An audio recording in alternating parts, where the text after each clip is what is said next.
दोस्तों, भारतीय संस्कृति में शमशान घाट को भगवान शिव का स्थान बताया जाता है। लेकिन कभी कभी हमारी सोच गलत साबित हो जाती है और हम ऐसे नज़ारों को देख लेते हैं जिसके बाद हमें समझ में नहीं आता कि आखिर सच में वहाँ पर भगवान है या फिर भूत। आज मैं आपको एक ऐसी कहानी के बारे में बताने जा रहा हूँ जो शमशान घाट से ताल्लुक़ रखती है।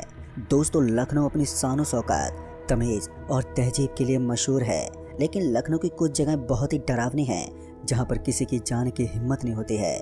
यहाँ की भूत प्रेत की कहानियाँ सिर्फ कहानी नहीं हैं, बल्कि लोगों ने खुद इन जगह पर पैरानॉर्मल एक्टिविटी को महसूस किया है। ऐसा ही एक हादसा मशहूर है लखनऊ के एक शमशान घाट का, जिसके बारे में आज भी लोग जब जिक्र करते हैं तो उनके रोंगटे खड़े हो जाते हैं। तो चलिए जानते हैं आखिर किस तरह का ये हादसा है। ये साल 2007 की बात है जब विनय ने एक भयानक हादसे से सामना किया था। तो दोस्तों, आगे की कहानी मैं आपको विनय के पॉइंट से सुनाऊंगा। दोस्तों, ये कहानी तब की है जब मेरे दादाजी बहुत ही बीमार चल रहे थे। बीमारी के चलते दादाजी को अस्पताल में आईसीयू में रखा गया था और मैं अपने दादाजी से मिल नहीं पाया था। दादाजी और मेरे संबंध काफ़ी मजबूत थे, जिस वजह से मैं खुद भी अपने दादाजी से मिलने के लिए काफ़ी उतावला था। और इधर मेरे दादाजी की भी आखिरी इच्छा यही थी कि मैं जल्द से जल्द उनसे मिल सकूं। लेकिन मैं लखनऊ से थोड़ा दूर था क्योंकि मैं एक फैक्ट्री में मैनेजर का काम करता था, जिस वजह से मुझे अपने दादाजी के पास पहुंचने के लिए काफ़ी टाइम लगने वाला था। ऊपर से मेरे घर वालों ने बताया था कि दादाजी की तबीयत अब लगातार बिगड़ती जा रही थी। ऊपर से गांव का रास्ता भी काफ़ी ख़राब था, जहां पर डामर की रोड नहीं थी बल्कि कंकड़ पत्थर गिरे हुए थे, जिस वजह से बाइक को चलाने में काफ़ी तकलीफ हो रही थी। एक लंबे सफ़र को अंजाम देने के बाद में लखनऊ के मौजूद अपने छोटे से गांव के बहुत ही करीब पहुंच गया। अपने पुश्तैनी गांव लौटकर मुझे बहुत ही अच्छा लग रहा था, क्योंकि काफ़ी दिनों के बाद मैं अपने गांव आया था। अब मुझे गांव के एक अस्पताल में जाना था और हमारे गांव में ही एक बड़ा हॉस्पिटल था और उसी के अंदर मेरे दादाजी को आईसीयू रूम में रखा गया था। इसलिए मैं जल्दी से जल्दी अपने दादाजी के पास जाना चाहता था। मैंने बाइक की स्पीड को थोड़ा तेज कर दिया और ऊपर से ठंड की वजह से मेरे हाथ पैर भी ठुठर गए थे। ऐसा लग रहा था कि मेरे हाथ पैर सुन्न पड़ गए हैं और अब उनके अंदर खून चलना बंद हो गया था। हालांकि मेरा पूरा बदन ही ठंडा हो गया था, लेकिन हाथों को कुछ ज़्यादा ही सर्दी लग रही थी। और तभी ना जाने कहां से एक उखड़ा हुआ पत्थर मेरी बाइक के टायर में लग गया और मेरी बाइक डगमगाने लगी थी। फिर उसके बाद मेरा कंट्रोल खो गया और मैं धड़ाम से सड़क पर नीचे गिर पड़ा। दोस्तों, ये सब इतनी जल्दी में हुआ कि मैं कुछ भी समझ नहीं पाया। और उसके बाद जब मैं उठा तो मैंने देखा कि मेरी बाइक का पहिया पंचर हो चुका था। ऊपर से मेरे हाथ पैर में भी बहुत ही ज़्यादा चोट आई थी। वैसे भी ठंड जैसे माहौल में जब हमारा शरीर पत्थर से टकराता है तो हमें कितना दर्द होता है, ये सब बताने की ज़रूरत ही नहीं होती। मेरे जिस्म के अलग अलग भागों पर चोट आई थी, लेकिन इस समय मुझे अपने दादाजी से मिलने का एक अलग ही उतावलापन पैदा हो गया था। इसलिए मैं अपनी बाइक को छोड़कर पैदल भी निकल सकता था। पहले तो मैंने अपनी बाइक को स्टार्ट करने की बहुत ही कोशिश की, लेकिन पता नहीं सड़क पर गिरने के बाद उसे ऐसा क्या हो गया था कि वो स्टार्ट होने का नाम ही नहीं ले रही थी। इस वक्त जब मैंने फ़ोन निकालकर टाइम देखा तो मैंने पाया कि इस वक्त रात के लगभग 12:30 बज रहे थे। अब ये देखकर मैं तो और भी ज़्यादा हैरान हो गया, क्योंकि इतनी रात को मुझे यहाँ से लेकर जाने वाला भी कोई नहीं था। मुझे समझ में नहीं आ रहा था कि मैं क्या करूँ। मैंने बहुत ही देर तक बाइक को स्टार्ट करने की कोशिश की, मगर मैं नाकाम रहा। लेकिन तभी मुझे ऐसा लगा जैसे कि मेरे पीछे से कोई आ रहा है और उनके बोलने की आवाज़ मुझे सुनाई दे रही है। ध्यान से सुनने पर मुझे पता चला कि ये राम नाम सत्य की आवाज़ थी। और इस आवाज़ को सुनकर मेरे पाँव फूल गए, क्योंकि कोई रात को इतनी लेट होने के बावजूद भी किसी को शमशान घाट में ले जा सकते हैं। मैंने अपनी बाइक को हटाया और उसके बाद साइड में खड़ा हो गया। तभी मैंने देखा कि कम से कम 10 से 12 लोग एक आदमी की लाश को कंधे पर उठाकर इसी तरफ आ रहे थे।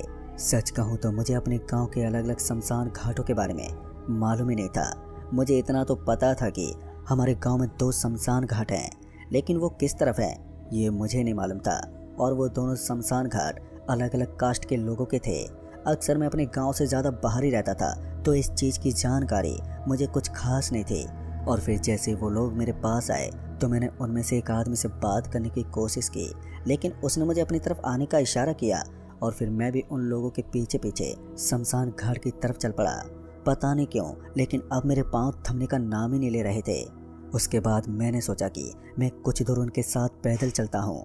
उसके बाद अपने रास्ते की तरफ निकल जाऊंगा। और यही सोचकर मैंने भी चुपचाप उनके पीछे पीछे चलना शुरू कर दिया। फिर कुछ देर चलने के बाद अचानक से मुझे ऐसा लगा जैसे कि मेरा दिमाग घूमने लगा था और मैं अब रास्ता भी भूल गया था। मैं अपने सर पर 2-3 बार मारकर इधर उधर देखने की कोशिश करता, लेकिन मुझे अजीब सा महसूस होने लगा था और अब मुझे चक्कर भी आ रहे थे। तभी अचानक ही मैं वहीं पर बेहोश हो गया और नीचे गिर पड़ा। फिर उसके बाद क्या हुआ मुझे कुछ भी नहीं मालूम। फिर जैसी मेरी आँख खुली तो मैंने देखा कि मैं किसी चारपाई पर लेटा हुआ था, लेकिन अजीब बात तो ये थी कि वो चारपाई चल रही थी। अब ये देखकर मैं फिर से हैरानी में पड़ गया, मगर जैसे मैं उठकर बैठा तो मैंने देखा कि मैं जिस चारपाई के ऊपर बैठा हुआ था वास्तव में वो चारपाई नहीं थी, बल्कि मुझे किसी ने सैया पर लिटाया हुआ था और मुझे शमशान घाट की तरफ लेकर जा रहे थे। जब मैंने आजू बाजू में देखा तो मैंने पाया कि कुछ लोग विलाप कर रहे थे और वो जोर जोर से रो रहे थे। अब ये सब देखकर मेरा दिल अंदर से कांप उठा और मुझे पूरी तरह से ये बात समझ में आ गई कि मैं किसी पैरानॉर्मल एक्टिविटी के झांसे में आ गया हूँ। अब पता नहीं मेरे साथ क्या होने वाला था, पर मैंने जैसे नीचे उतरने की कोशिश की तो मुझे ऐसा लगा जैसे कि मेरा शरीर उस सैया से चिपक गया था। मैंने कोशिश तो की, लेकिन मैं वहीं का वहीं बैठा रह गया। फिर थोड़ी देर के बाद उन लोगों ने मुझे नीचे उतार दिया और फिर करीब 10 से 12 लोग इधर से उधर लकड़ियाँ उठाने के लिए जाने लगे। दोस्तों, इस वक्त मैं समझ गया था कि आज मुझे जिंदा जलाने की कोशिश की जा रही है और तभी उन लोगों ने मुझे एक चिता पर लिटा दिया। मुझे समझ में नहीं आ रहा था कि आखिर मैं चाहकर भी अपने शरीर इधर उधर हिला क्यों नहीं पा रहा हूँ। तब तक उनमें से एक आदमी मेरे पास आया और बोला, तुम अपनी आखिरी सांसों को गिन रहे हो, अगर तुम्हारी कोई आखिरी इच्छा है तो तुम हमारे सामने जाहिर कर सकते हो। अब उसकी बात सुनकर मैं दंग रह गया, क्योंकि मुझे लगा था कि शायद ये लोग मुझे मरा हुआ समझ रहे थे, लेकिन जब मुझे पता चला कि इन सभी को पता है कि मैं एक जिंदा इंसान हूँ तो फिर मैं और भी ज़्यादा घबरा गया।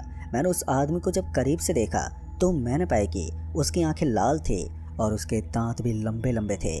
मुझे समझने में ज़्यादा समय नहीं लगा कि ये वैम्पायर जैसे कुछ भूत प्रेत थे। ये पैरानॉर्मल एक्टिविटी काफ़ी जानलेवा थी। अब मेरे मन ही मन हनुमान चालीसा का पाठ चल रहा था। ये एक ऐसा मंत्र है जो कि इंसान को किसी भी मुसीबत से मुक्त कर देता है। फिर बहुत देर तक मैं हनुमान चालीसा पढ़ने की कोशिश करता रहा और फिर कहीं जाकर मुझे थोड़ा नॉर्मल लगा। जैसे ही मुझे लगा कि मैं अपना शरीर अब कंट्रोल में कर सकता हूँ तो मैंने आओ देखा ना ताओ और तुरंत ही उस चिता से उठकर वहाँ से भागने लगा। लेकिन भगवान का नाम जपने से इतनी जल्दी सब कुछ कहाँ ठीक होने वाला था। अभी तो पिक्चर पूरी बाकी थी। अभी मैं सरपट भागते हुए उस शमशान घाट के रास्ते से निकलने वाला था कि फिर अचानक मुझे वही दृश्य देखने को मिला। दरअसल मैंने देखा कि कुछ लोग एक आदमी के शव को लेकर शमशान घाट की तरफ बढ़ रहे थे। फिर मैं समझ गया था कि इस आदमी के साथ भी यही हो रहा है जो अभी अभी मेरे साथ हुआ था। लेकिन तभी मेरा पैर किसी गड्ढे जैसी चीज में पड़ा और मैं सीधा नीचे चला गया। और जैसे मैं नीचे की तरफ गया तो मैंने देखा कि वहाँ पर एक बहुत ही गहरी सुरंग बनी हुई थी। इस सुरंग सी जगह के अंदर मुझे मकड़ियों के बड़े बड़े जाले और कचरा ही कचरा फैला हुआ दिखाई दे रहा था। उस जगह को देखकर मुझे घबराहट होने लगी, क्योंकि इस तरह की डरावनी जगह पर मैं अपनी ज़िंदगी में पहली बार आया था और तो और वहाँ से निकलने का भी कोई रास्ता नज़र नहीं आ रहा था। तभी मुझे वहाँ पर 2 दरवाजे नज़र आने लगे।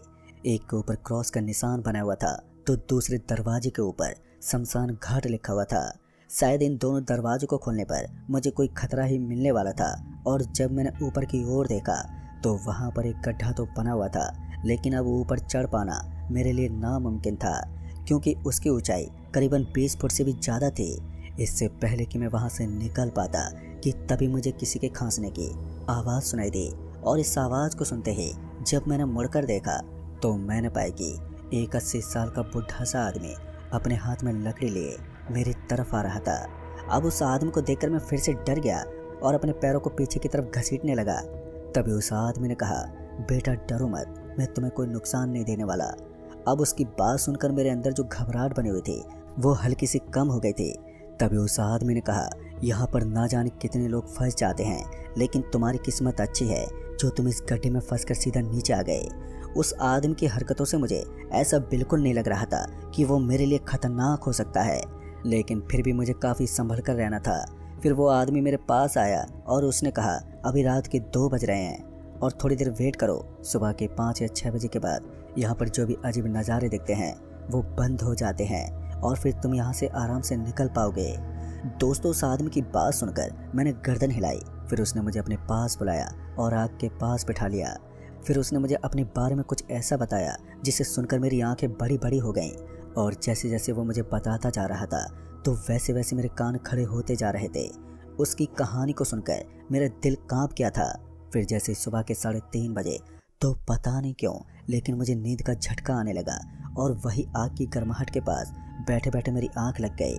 फिर जैसे मेरी आंख खुली तो मैंने देखा कि आसमान में सूरज की हल्की हल्की रोशनी नजर आने लगी थी और अब मैं अपनी ही बाइक के पास लेटा हुआ था। मेरी बाइक की कंडीशन बिल्कुल सही लग रही थी, लेकिन मेरे शरीर के अलग अलग भागों पर खरोंच आई थी जिस वजह से खून निकल रहा था। फिर उसके बाद मैंने किसी तरह से अपनी बाइक को उठाया और जब उसे स्टार्ट करने की कोशिश की तो वो पहली बार में स्टार्ट हो गई।